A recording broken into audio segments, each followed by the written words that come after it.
in my over 20 years as a financial advisor, this is the number one obstacle that I see that keeps people from reaching their goal of retiring early. I don't want to see it happen to you. So in today's video, I'm going to share with you what this challenge is and some things that you can do to overcome that challenge. So let's jump in. You know, the natural tendency is to say, hey, Asul, of course, the number one obstacle is people don't have enough money. And that's a big obstacle. And it's an important obstacle. But you know what? It's not what keeps most people from retiring early. What keeps most people from retiring early is what I call Moore's Law. And it's not the famous Moore's Law from the computer industry. This is Asul's Moore's Law. And that is that more is always better. Let's say your goal is to save $500,000 or $750,000 for retirement. The challenge, what happens is when you get there, and if you're watching videos like this, I believe there's a very strong likelihood you are going to get there. You're going to reach that goal. But when you get there, I also think there's a very strong possibility that you're going to say, you know what? I'm glad I got to 500,000. I'm glad I got to $750,000. I'm glad I got to 2 million, whatever your quote unquote number is. But you know what? 50% more would be better, right? I want to have a cushion. And there's nothing wrong with a cushion. You know, I think absolutely people should talk to their financial advisor. They should come up with a game plan. They should find out how much does it really take to have the lifestyle that you're going to want to have in retirement. What is that number? What are you striving for? That's a great thing. It's also great to have a cushion. There's nothing wrong with having a cushion. But what I've seen from doing this in the real world is no matter how much money somebody has, having a third more, having 50% more, having twice as much is always better. And you know, some of that's based in reality, and the Moore's Law that's based in reality is fine. Let me tell you what the reality is, the healthy part of Moore's Law, and then we'll talk about the unhealthy part.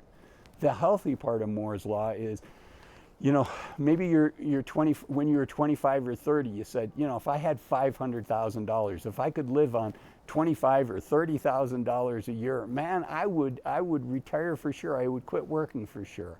And then you get older, and you get used to taking some nice vacations. You get used to, instead of sharing a home with 4 other people when you go on vacation at an Airbnb, you know, you say, I want the whole house.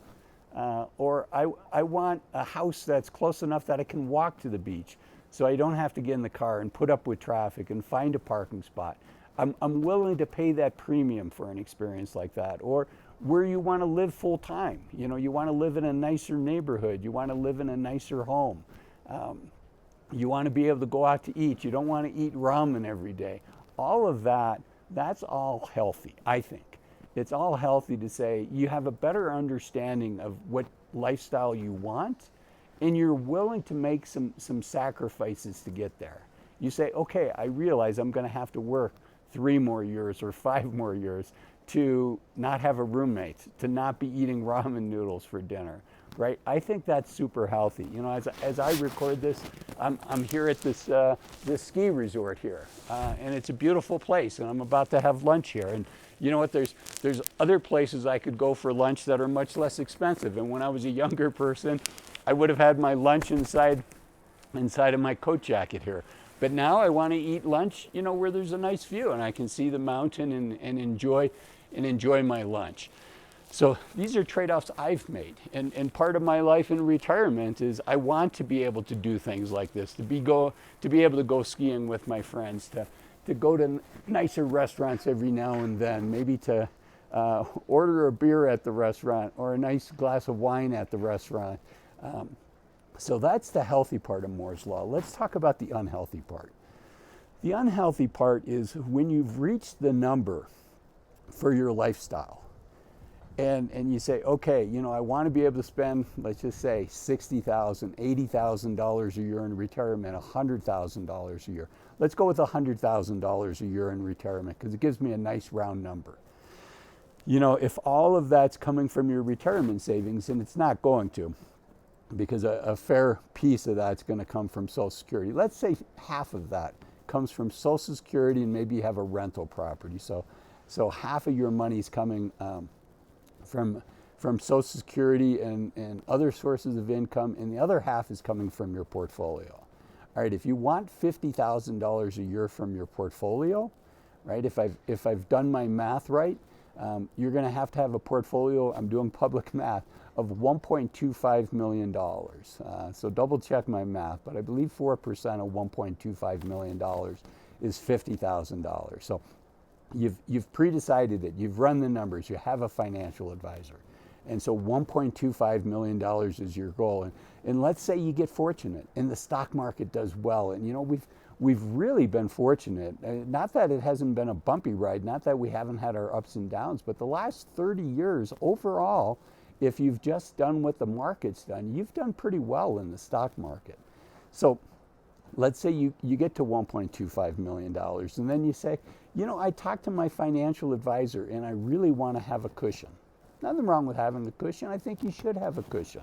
I don't think you should give up 3, 4, 5 years of your healthiest, most active years of retirement to build in that cushion. But if you can build in your cushion for an extra 12, 18, 24 months, that might be a good trade-off, right? That's sleep at night factor. That's comfort.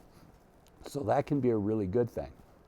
So that kind of cushion, I think, is healthy. But what's not healthy is when you get to $1.25 million and you say, well, you know, a nice round number. I'd really like to have 1.25 to 1.5 million. That's kind of the cushion area. But if you say, I want to go to $2 million, it'd be nice to have more. Then I could, you know, have a second house, and I could have a boat at the second house. And you start getting lifestyle creep, and you know, that's fine. It's your life. You have to make these trade-offs.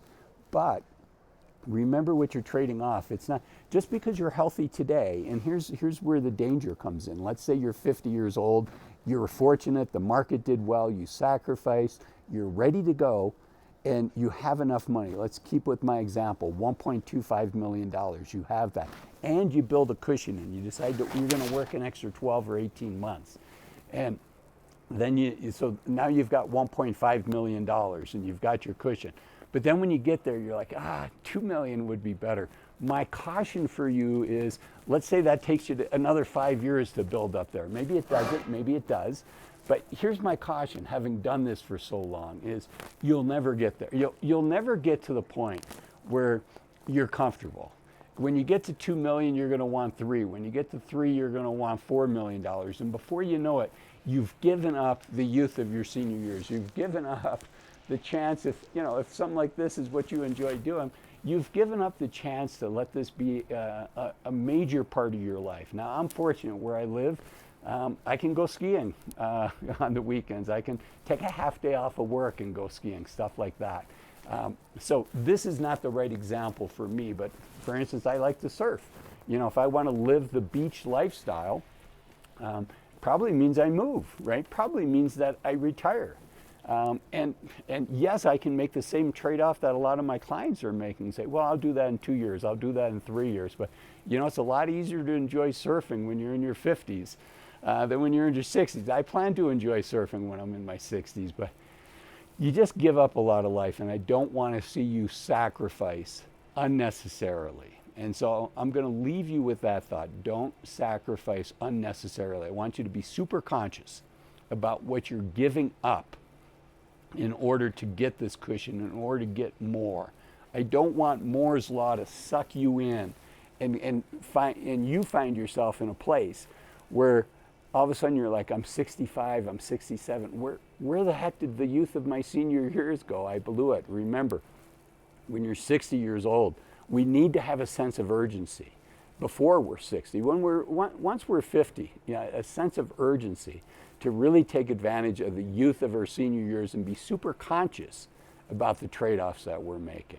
And that's really what this video up here is about, is 7 things that I want you to stop doing as you approach your 50s, as you're in your 50s and in your 60s, to enjoy the journey on the way to retirement, not just enjoy getting to the starting line that is retirement. So I'll see you in this video. Thanks for watching this one. Bye-bye.